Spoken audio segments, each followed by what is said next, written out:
Resolution जो है एक कमीशन जो है चंद दिन पहले काबीना ने अपनी जो है मीटिंग में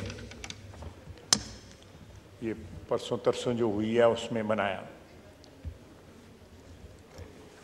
जो बेसिकली मुख्तसरन बात करूँगा।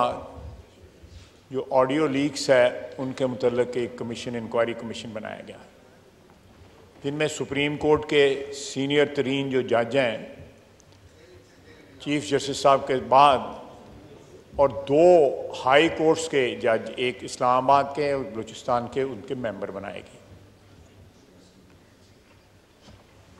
मैं कोई खुदा न खास्ता कोई ऐसी बात नहीं करना चाहता जिससे मुझे कोई मकसूद हो कि मैं कोई अदलिया के मतलब कोई बात कर रहा हूँ, लेकिन उसका कायम करना, हमने इस इरादे के साथ उस कमीशन को कायम किया है ताकि दूध का दूध पानी का पानी हो जाए। ये कंट्रोवर्सी जो चल रही है उसका जो एक कंक्लूजन हो जाए कि ये लोग जो किरदार आपको ऑडियो लीक्स में नज़र आते हैं, इनका कहाँ तक, एक तो ये बात है कि उनका जो किरदार जो है एस्टैब्लिश हो कि ये वही लोग हैं, और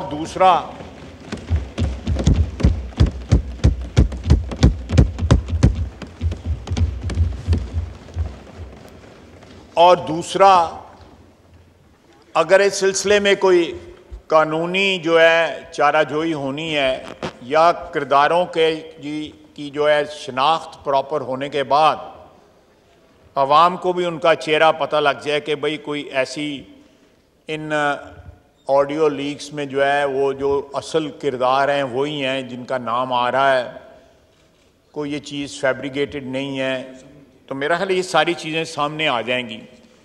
पीटीआई ने जो है उसको चैलेंज कर दिया है, उसकी कॉन्स्टिट्यूशन जो है उस कमीशन का।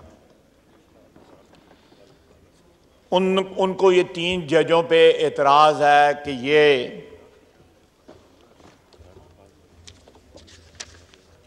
ये जो है ये सुप्रीम कोर्ट के चीफ जस्टिस का ये काम है और किसी का काम नहीं है। हमने एक नेक काम की इब्तिदा की है। हमने उस कमीशन में तीनों जज जो हैं, जज ही रखे हैं, कोई यहां पे पार्लियामेंट का कोई रुकन जो है उसका मेंबर नहीं है, या उसमें कोई ऐसा शख्स नहीं रखा जिसके मुतालिक ये कहा जा सके कि भाई ये अदलिया का को जो किरदार जो है, या अदलिया का जो तकद्दस जो है, अदलिया का जो वक़ार जो है उससे मुनाफी है। 2 चीफ जस्टिस हैं, एक इस्लामाबाद और एक बलूचिस्तान, और तीसरा उनका जो हेड होंगे उस कमीशन के वो जस्टिस फायज ईसा हैं।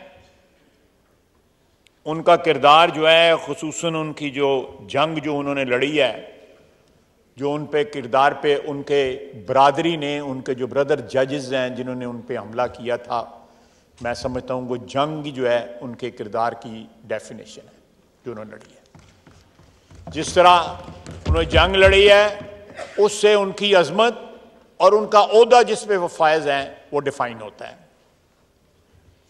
पीटीआई को तसल्ली तब होती कि ये 3 जजों की जगह जो मौजूदा जो हमने रखे हैं उनकी जगह जस्टिस मुनीब होते, इज़्ज़त माब, जस्टिस एजाज आला आसन होते, इज़्ज़त माब, और जस्टिस मुज़ाहिर नकवी होते, इज़्ज़त माब, तो फिर उनको तसल्ली होती, फिर कभी दरख्वास्त ना देते, क्योंकि पिछले 1 साल से सारे जजेस जो हैं, सारे बेंचेस जो हैं वो मोर और लेस जो है इन्हीं जजों पे मुश्तमिल होते हैं। तो मैं ज़्यादा तफसील में नहीं जाना चाहता, लेकिन मेरा ख्याल है कि जो कुछ मैं कहना चाहता था वो मैंने कह दिया, मुद्दा जो है मैंने अपना बयान कर दिया। मैं आता हूँ जिस रेजोल्यूशन की तरफ। सर, मेरे ज़हन में या किसी पाकिस्तानी के ज़हन में कोई एम्बिग्विटी नहीं है, कोई जो है इसके मुतल्लिक शक और शुबा नहीं है कि 9 मई को जो हमला था मुख्तलिफ फ़ौजी तनसीबात पे, उनकी रिहाइशगाहों पे, एयर बेसिस पे, GHQ पे बहुत सी सियासी तनसीबात तो नहीं मैं कहूँगा, लेकिन सियासी जो चीज़ें जो है जिनका आइडेंटिटी जो है वो सियासी है, वो सारे शहरों में मौजूद हैं। उन पे उन्होंने हमला नहीं किया। और भी हमारे सरकारी दफातर भी उन पे हमला नहीं किया। उन्होंने सिर्फ और सिर्फ जो है फौजी तनसीबात पे हमला किया। सर, ये हमला उनका फौजी तनसीबात पे नहीं था, ये हमला पाकिस्तान पे था। उन्होंने वो किरदार अदा किया जिसका खदशा या तवक्को हमें हिंदुस्तान से होती है, अपने अज़ली दुश्मन से होती है। पाकिस्तानियों से कभी ये उम्मीद नहीं की जा सकती थी। जिन लोगों ने इश्तियाल दिलवाया, अब वो हमारे पुराने सिपा सलारों के साथ जो है अपनी रिश्तेदारी गिनवा रही हैं। जिस वक़्त अटैक करने के लिए लोगों को इश्तियाल दिलाया जा रहा था, उस वक़्त उनको वो रिश्तेदारी याद नहीं थी। हम लोग सियासतदान हैं जनाब, सियासी बरादरी हैं। फौज का अदारा ISP आज मौजूद है जो उनकी पोजीशन के मुतल्लिक़ जो है दिफा भी कर सकता है और एक्सप्लेन भी कर सकता है। लेकिन बसीयत पाकिस्तानी, बसीयत पार्लियामेंटेरियन, बग़ैर किसी जमात की जो है वाबस्तगी का रेफरेंस देते हुए या वाबस्तगी का कोई लिहाज रखते हुए, हर पार्लियामेंटेरियन का फ़र्ज़ है कि वो फ़ौज का 9 मई के वाक़यात को मद्देनज़र रखते या उस बैकड्रॉप में उस अदारे का दफा वैसे भी हम पे लाजम है, लेकिन 9 मई के वाक़यात के रेफरेंस से ये हम पे लाजम बन जाता है, यकीनी तौर पे लाजम बन जाता है कि हम उस फौज का दिफा करें। मसलन हमारे एयर बेसिस के ऊपर हिंदुस्तान हमला करता रहा है। यह पहली दफा है कि मियांवाली एयर बेस के ऊपर पाकिस्तानियों ने, जो बज़ाहिर पाकिस्तानी है, उन्होंने हमला किया है। एक साबिक वजीर आजम के नाम लेवाओं ने हमला किया है। उसने इसका इश्तियाल दिलाया कि आप लोग जो है सिंगुलरली उन्होंने जो है आइडेंटिफाई किया फौजी तनसीबात को। यहां में पिंडी में वो जो शख्स कहता था कि मैं, ये राना सनाउल्लाह साहब बैठे हैं, जो कहता था कि मैं अल्लाह को जान देनी है, वो लोगों को इश्तियाल दिलाता रहा कि GHQ पे हमला करो। जान नहीं दी उसने। ये बेगुनाह राना सनाउल्लाह यहां बैठा हुआ है, बेगुनाही का एक पूरा सबूत है, लेकिन उसको गैरत नहीं आई। लेकिन जनाब वाला, क्यों सोचने का मुकाम है, 22 करोड़ आवाम का ये सोचने का मुकाम है कि क्यों जो है वो कोर कमांडर के घर को चुना गया लाहौर में, शोहदा की यादगारें चुनी गई। जनाब वाला, जो कौमें मोहसिनों को याद नहीं रखती, उनकी तकरीम नहीं करती, उनकी कुर्बानियों का एहतराम नहीं करती, तारीख उन कौमों को माफ नहीं करती। खुदा न खास्ता मैं ये लफ्ज़ नहीं इस्तेमाल करना चाहता, वो कौमें मिट जाती हैं जो अपने मोहसिनों की कुर्बानियां याद नहीं रखती। निशाने हैदर जो है हमारे, जिन्होंने अल्टीमेट कुर्बानी दी नहायत बहादुरी के साथ, उन्होंने उनकी कुर्बानी याद ना की जिस वक्त ललकार रहे थे कि कोर कमांडर हाउस चलो। किसी ने वो कुर्बानी याद ना की। उसका मुजस्मा मिस्मार करते हुए कर्नल शेर खान का, जब उसका मुजस्मा मिस्मार किया जा रहा था, उसकी तौहीन की जा रही थी। किसी को उस वक्त याद ना आया कि ये चागी पहाड़ की जो है यादगार जो है, ये हमारी दफा का सिंबल है, निशान है, हमारे एटमी ताकत होने की शनाख्त है। उन्होंने उसको भी जला के रख दिया। एक वाहिद डिटरेंट है जिसकी वजह से इस खित्ते में अभी तक जंग नहीं हुई, जिसके लिए 3 दहाइयां जो है जुल्फकार अली भुट्टो से लेके नवाज शरीफ तक जो है वो खालिक रहे इस प्रोग्राम के, और इन लोगों ने उस प्रोग्राम की भी तौहीन की। उसके सिंबल को जो है आग लगा दी। ये लोग पाकिस्तानी हैं, इनके चेहरे तो शनाख्त करें। ये कौन लोग हैं, ये कहां से आए, किसने उनको इश्तिहाल दिलाया। वो आज कहता है कि मुझे तो पता नहीं बार बार क्या हो रहा था, मुझे तो पता ही नहीं बात। यार एक मेहरबानी करते, हाथ जोड़ना तेरे के। वो कहता है मैं कैद में था, मुझे पता ही नहीं कि बाहर क्या हो रहा था। उसको वो जाली आजम स्वाति का टेलीफोन तो उसको करना याद था, वो तो उसको याद था। उसके पास टेलीफोन की सहूलत थी, वो भी उसको याद था। लेकिन बार लोग जो उसकी इंस्ट्रक्शंस पे तबाही और बर्बादी कर रहे थे, हमारी कौमी शनाख्त को मस्क कर रहे थे, वो उसको याद नहीं। उसके तो कान बंद हो गए। जो रात उसने आखिरी बसर की उसमें कैद के अंदर, जिसके अंदर लोरियां देने की इंस्ट्रक्शन जो है चीफ जस्टिस साहब ने दी थी कि गपशप लगाएं और उसके बाद सो जाएं, वो सारी रात टेलीफोन के ऊपर इंस्ट्रक्शंस देता रहा, अदालत में बैठ के टेलीफोन इस्तेमाल करता रहा, और आज कहता है कि मुझे पता ही नहीं बाहर क्या हो रहा था। 8-9 दिन उसने इंतजार किया मजम्मत करने के लिए, और अभी भी क्वालिफाइड मजम्मत की। और जनाब ये जहां जो साथ वाली बिल्डिंग में साहब रहते हैं, उन्होंने भी 7-8 दिन के बाद मजम्मत की और अपनी लाताल्लुकी का इजहार किया। मैं उनको याद दिलाना चाहता हूं, ये सामने वाली बिल्डिंग जो है टेलीविजन वाली, इसके ऊपर उन्होंने अटैक किया था और उसका क्रेडिट लिया था इमरान खान से। फोन कॉल, वो भी एक ऑडियो जो है उसको भी कमीशन के आगे पेश कर दें ताकि पता लग जाए, शिनाख्त हो जाए ये कौन बंदा बोल रहा है जो क्रेडिट ले रहा है। पार्लियामेंट का, ये पार्लियामेंट जिसमें हम इस वक्त खड़े हैं, इस बिल्डिंग का भी अपना एहतराम और तकद्दुस है। इसके ऊपर भी अटैक में वो शामिल थे, प्राइम मिनिस्टर हाउस के गेट में भी शामिल थे, ये साथ वाली बिल्डिंग में जो रहायश पजीर है शख्स।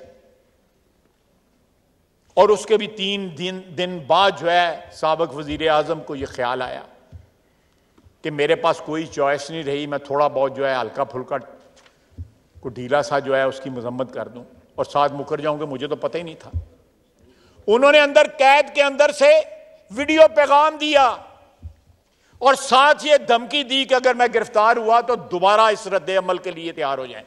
ये भी रिकॉर्ड की बात है, मैं कोई कनकॉक्ट नहीं कर रहा। फिर कहा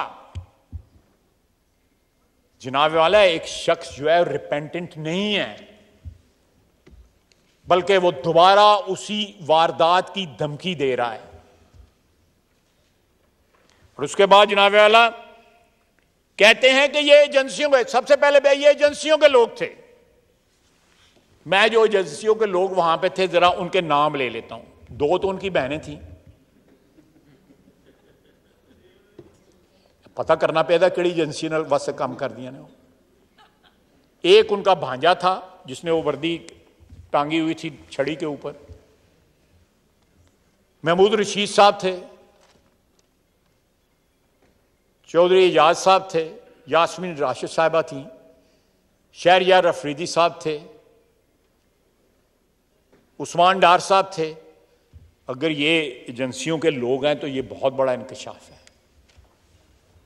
पहले अपने घर में ये फैसला कर लेंगे ये एजेंसियों के लोग हैं या नहीं।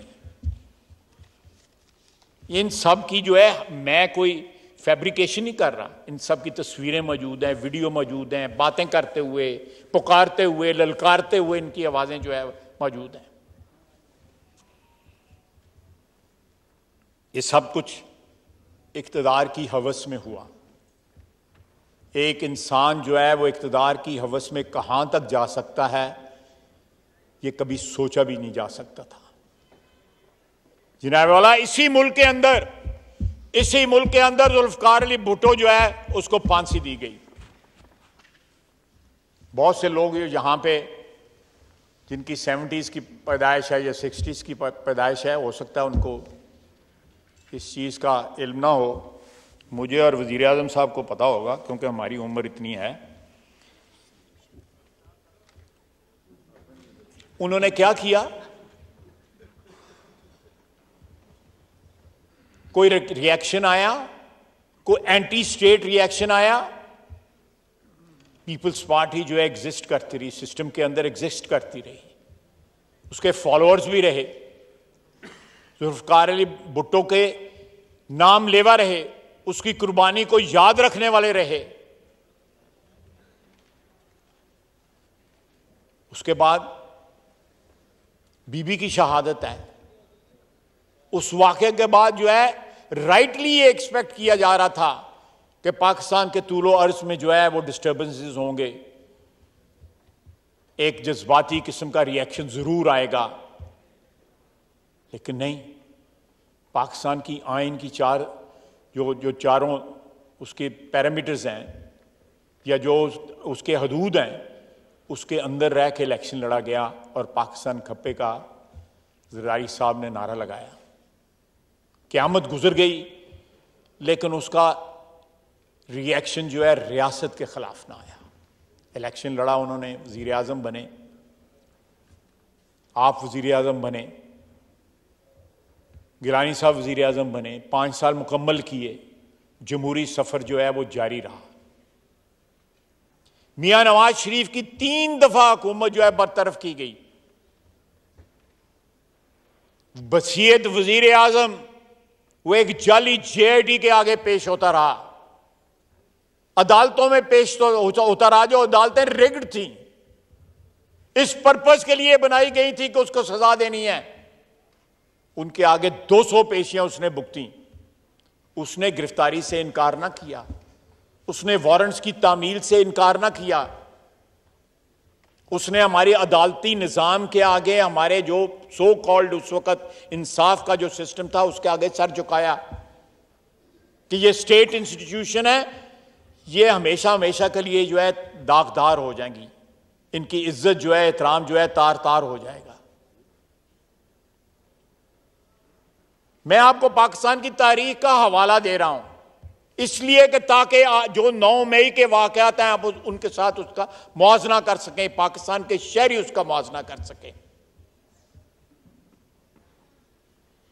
इक़्तिदार मुस्लिम लीग के पास आता रहा, जाता रहा, पीपल्स पार्टी के पास आता रहा, जाता रहा, बेइंसाफियां होती रहीं, बर्दाश्त करते रहे। सियासी वर्कर थे हम, आज भी हैं, और आज भी ये पार्टियां जिंदा हैं।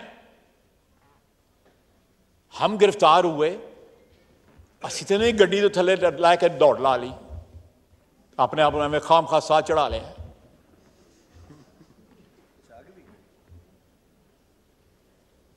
और ये लोग जो मफरूर हैं, जो छुपे हुए हैं, एक मतलब बंदा बता दें आप जो है पीपल्स पार्टी का वर्कर या पाकिस्तान मुस्लिम लीग का वर्कर के आजमाइश का वक्त आया हो तो उसने गिरफ्तारी ना दी हो। सारे छुपे हुए हैं। अपने घर वालों पे, अपने घर की ख्वातीन के कमरों के अंदर जो है अपने टेलीफोन छोड़ गए हैं ताकि लोकेशन ये रहे। अगर वहां पे छापे पड़े हैं तो इसलिए पड़े हैं कि टेलीफोन, अपने असली टेलीफोन वहां पे छोड़ गए हुए थे, गायब है। सियासी वर्कर तो इस तरह नहीं होता, ये तो सुदागर होते हैं इस तरह के लोग। उनका सियासत से कोई सियासत की एक अपनी इज्जत होती है और अजमत होती है, और सियासी वर्कर जो है उसको प्रोटेक्ट करता है। हालात अच्छे हों बुरे हों वो उसको प्रोटेक्ट करता है, खुसूसन बुरे हालात में प्रोटेक्ट करता है। शहबाज शरीफ वापस आया मई 2004 में, उसको पता था मैंने गिरफ्तार होना है, फौजी हुकूमत है, लेकिन वो वतन वापसी का अटेम्प्ट किया, उसने एयरपोर्ट से वापस भेज दिया गया। फिर 2007 में नवाज शरीफ ने अटेम्प्ट किया कि उसको पता था मैंने गिरफ्तार होना है, लेकिन उसने अटेम्प्ट किया, उसको फिर वापस डिपोर्ट कर दिया गया सऊदी अरेबिया। कमिटमेंट तो ये होती है।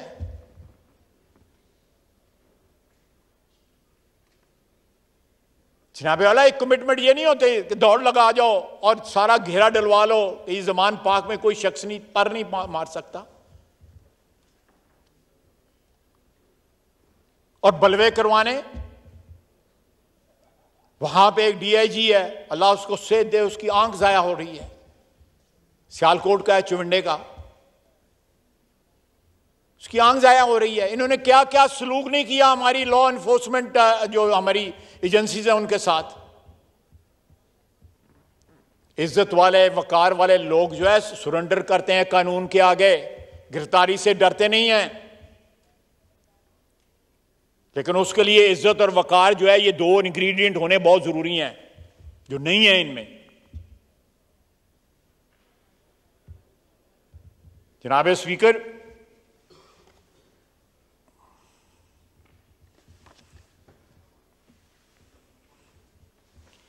मेरी इस सारे कॉन्टेक्स्ट में जो पिछले एक साल से ये साथ वाली बिल्डिंग वाले कानून और कायदे और इस पार्लियामेंट के साथ जो कुछ कर रहे हैं, मेरी उनसे भी इस्तदा है कि 9 मई के वाकया जो है अपने सामने रखें। आपके वतन के साथ भी हुआ है, ये मेरा सिर्फ वतन नहीं है, सिर्फ स्पीकर साहब आपका नहीं है या शहबाज शरीफ का नहीं है, ये उनका भी वतन है। ये जो 15-16 हज़रात यहां पे बैठे हुए हैं, वो अपनी जाती ग्रोही लड़ाइयों में या अपनी जाती मफादात में ये बात भूल ना जाएं कि ये उनके वतन पे भी अटैक था। ये इंस्टॉलेशंस जो हैं उनकी भी हैं, जितनी मेरी हैं उनकी भी हैं। ये फौजी तनसीबात का हिफाजत जो है कम अज कम उनका भी ये फर्ज बनता है। पाकिस्तान के दुश्मनों के हलीफ ना बने, पाकिस्तान के हलीफ बने। मेरी उनसे इस्तदा है कि जिस शख्स की वो हमायत कर रहे हैं,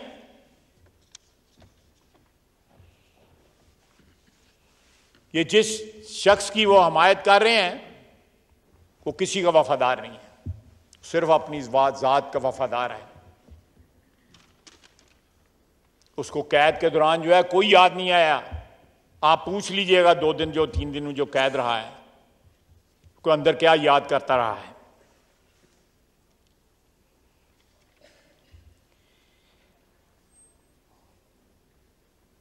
और अब जब सारे हरबे नाकाम हो गए हैं तो एब्सोल्युटली नॉट, बैरूनी साजिश, वो साइफर, उससे जो है अब आउटर्न लिया है। जनाब तरले मिन्नतें करनी है तो किसी शख्स की करें, किसी रुतबे वाले की करें, जिसकी कोई औकात हो उसकी करें। मैं कोई औकात के खुदा न खास्ता कोई गलत बात नहीं कहना चाहता, लेकिन जो कांग्रेस है, यूएस कांग्रेस है, उसके को 500-600 मेंबर हैं, उसके एक रुकन को टेलीफोन करके उसके तरले कर रहे हैं कि मेरी मदद करो, मिन्नतें कर रहा है कि मुन्नू बचाओ, और कल तक कह रहा था कि उन्होंने साजिश की है, बैरूनी साजिश हुई है मेरे खिलाफ। और डोनाल्ड लू भी तो अमेरिकन था, वो कौन सा लाहौर लोहार के रहने वाला था, वो भी तो अमेरिकन था। मेरा ख्याल है वो पावर के लिहाज से या उसके रुतबे के लिहाज से हो सकता है ज्यादा इंपॉर्टेंट हो। और पैगाम रसानी हो रही है, अमेरिका के साथ पैगाम रसानी हो रही है। वहां पे लोग जो हैं, आपको पता है कि अमेरिका के सिस्टम के अंदर जो है लॉबिस्ट जो है 10-15-20 हज़ार डॉलर खर्च करके जो है कंट्रीब्यूशन देके, उनके कानून में ये चीज़ शामिल है। वहां पे ये चीज़ मायूब नहीं समझी जाती। हमारे यहाँ पे सियासतदान जो है इतनी रकम पकड़ ले तो उसके पीछे जो है पता नहीं क्या क्या होना शुरू हो जाए। उनसे ये बातें करवा रहे हैं कि यहां पे जो है कोई स्पेशल कोर्ट्स बन रही हैं, यहां पे कोई स्पेशल कानून बन रहे हैं, नई लेजिस्लेशन हो रही है। जनाब वाला, आपकी वसातत से मैं ये बात करना चाहता हूं कि कोई नई लेजिस्लेशन नहीं हो रही, कोई नई लेजिस्लेशन नहीं हो रही। ये सिस्टम जो है, जिस तरह मैंने रेजोल्यूशन में पढ़ा है, anti terrorism act 1997, army act 1952, 1952 और पाकिस्तान पीनल कोड 1860 में ये चीजें जो है प्रोवाइडेड फॉर है। ये मुकदमात इन कानून के तहत चल जो ऑलरेडी हमारी स्टैट्यूट बुक्स में मौजूद हैं। और वो ये कोर्ट्स ऑलरेडी फंक्शन कर रही हैं। इन कोर्ट्स ने ऑलरेडी सजाएं सुनाती हैं, ये पिछले साल भी सुनाई। मेरे पास लिस्ट मौजूद है, 6 फांसियां हुई जिसमें 5 सिविलियन थे, 1 फौजी था। वही सिविलियन इन्वॉल्व होते हैं जो किसी फौजी मामले के अंदर जो है जिनका कोई ताल्लुक वास्ता जो है निकलता हो।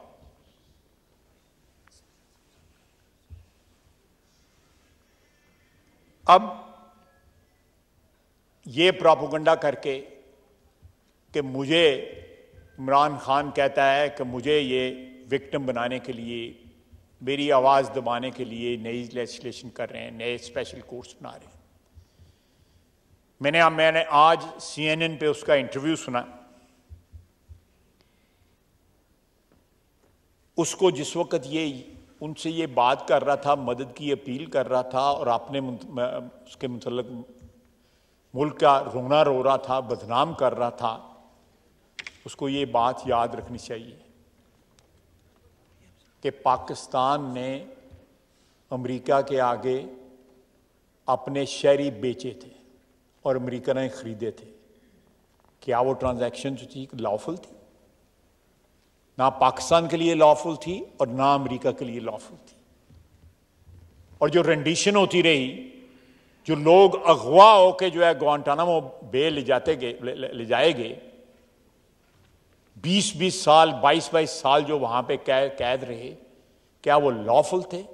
क्या वो अमेरिकन कॉन्स्टिट्यूशन इस बात की इजाजत देता था? अब हम जो है कराची में एक जजीरा जो है उसको जो है बाउंड्री के बाहर कर दें कि जी ये पाकिस्तान का लॉ इस पर लागू नहीं होता, गो ये मिल्कियत पाकिस्तान की है और वहां पे जो मर्जी जो है अंधेर मचाते रहें, तो कानूनी नहीं होगा।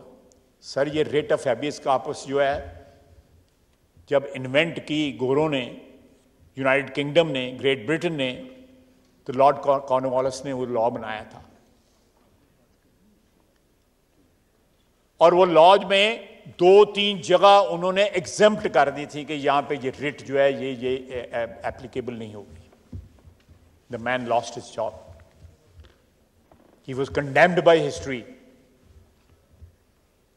अमेरिका का ये रिकॉर्ड जो है रेंडिशन का, और यहां से बंदे खरीद के, हमारा रिकॉर्ड तो गंदा है ही है जिन्होंने बेचे। आज नहीं पाओ, किताब में इतराफ किया हुआ है जनरल मुशर्रफ ने। उनसे ये मदद मांग रहा है जिनका ये रिकॉर्ड है।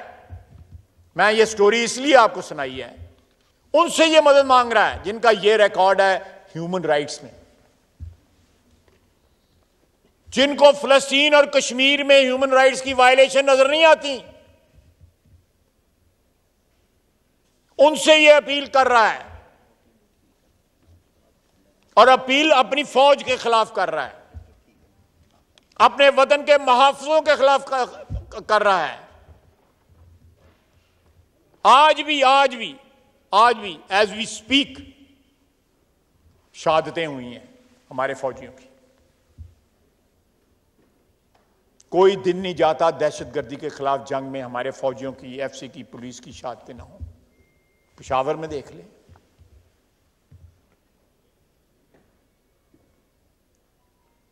कोई भी मुहिब्बे वतन शख्स जिसके साथ पाकिस्तान की वफादारी है, पाकिस्तान के साथ जिसका एक रिश्ता है,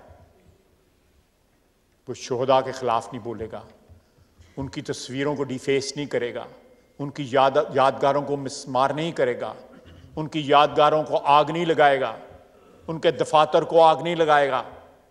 ये एजेंडा भारत का है, हमारे अजली दुश्मन का है, किसी पाकिस्तानी का नहीं हो सकता।